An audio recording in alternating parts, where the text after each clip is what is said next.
E olha, agora a gente tem uma entrevista importante, porque o papado de Francisco ficou marcado por uma postura dupla. Aos assessores e à cúpula do clero, Francisco exigia responsabilidade e transparência. De quem estava distante da igreja, a abordagem era diferente: compaixão e compreensão. Essa é só mais uma das muitas características inéditas do papado de Francisco. Para falar sobre o legado do pontífice, a gente conversa agora com o professor de teologia da PUC de São Paulo, Padre Helberson Ferreira. Boa tarde, professor. Bom, primeiro eu queria saber se o senhor acompanhou esse momento de despedida, né? Como é que foi? Qual a sua avaliação sobre as diferenças, né, dos outros papas e a simplicidade que Papa Francisco exigiu em documento que acontecesse em sua cerimônia de despedida? Boa tarde.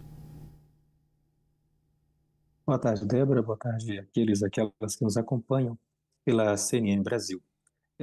Respondendo às suas perguntas, inicialmente acompanhei o enterro do Papa Francisco com um profundo pesar, com profunda comoção, até pelo respeito, pelo legado que Francisco impõe à Igreja e à sociedade civil.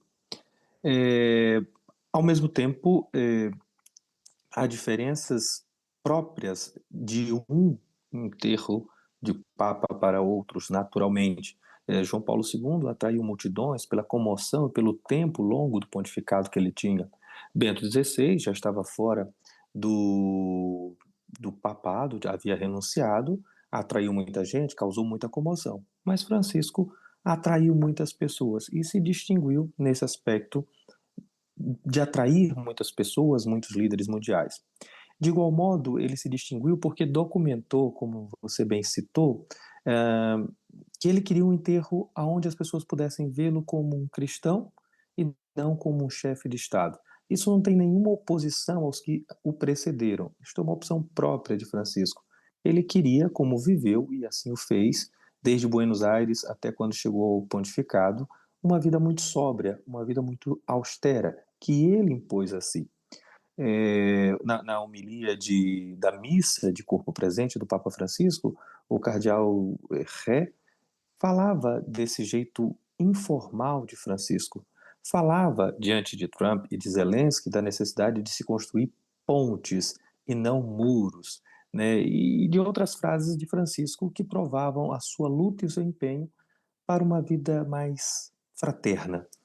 O enterro dele na Basílica de Santa Maria Major foi secundado pela presença daqueles que ele trouxe para o centro do seu pontificado, que no fundo, é um apelo do Evangelho. Os pobres esperavam na porta de Santa Maria Major, pobres, LGBTQIA+, a comunidade, grupos diversos que Francisco tratava com muita, muita compaixão, sobretudo porque ele julgava que esses eram os mais vulneráveis da sociedade.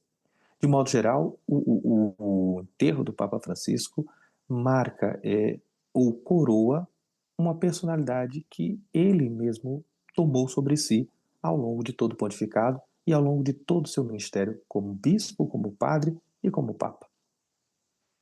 Olha, o senhor falou, né, mencionou a questão de julgamento, mencionou também a comunidade LGBTQIA+, que esperava, né, representantes na porta ali da igreja onde ele foi sepultado. E eu queria entender, né, de que maneira a abordagem do não julgamento de Papa Francisco, né? Qual foi o papel, o que de fato isso, não só os gays, casais divorciados, etc., de que maneira isso impacta na igreja? É sempre, Débora, uma avaliação parcial, não generalizante.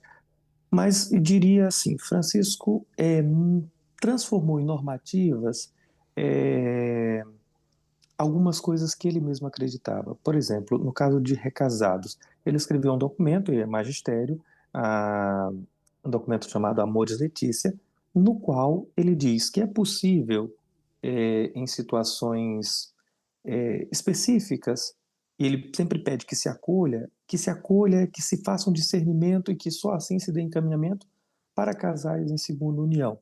Então, ele concedeu a possibilidade de um juízo particular para esses casos, sem ser negligente, sem ser laxista, mas um juízo acerca de algumas necessidades especiais.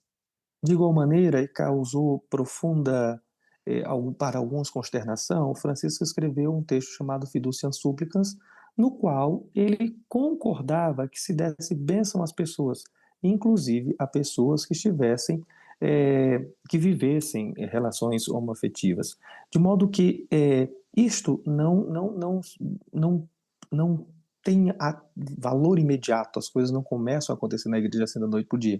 Mas Francisco pautou, Francisco abriu caminhos, de modo que ele disse, olha, é possível, essas pessoas têm espaço, merecem lugar na igreja, devem ser acolhidas, acompanhadas.